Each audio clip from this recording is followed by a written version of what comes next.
আজকে সাহারিতে উঠতে পারি নাই, প্রথম রোজাটাই ধরছে। এমন পানি প্রশ্নটা লাগছে অনেক, মুই একটু পানি মারি দেই, ভাল লাগে যদি।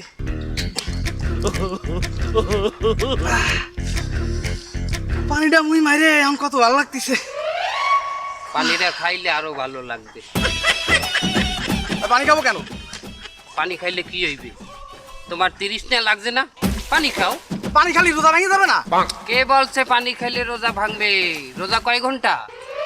রোজা 14 ঘন্টা। তা এখন আর রোজার বাহি আছে কয় ঘন্টা? আর 1 ঘন্টা আছে। তা এখন যদি পানি খাও কয় ঘন্টা রোজা হয়?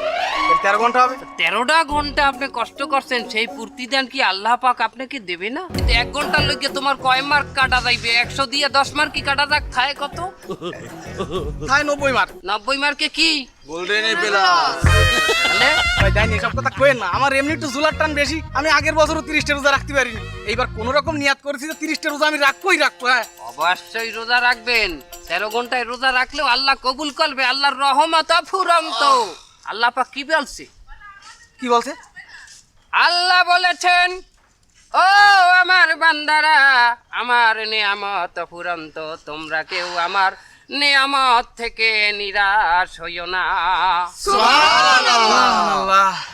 তাহলে খাই। হ্যাঁ শাবাশ। বিসমিল্লাহ। শান্তি লাগে না?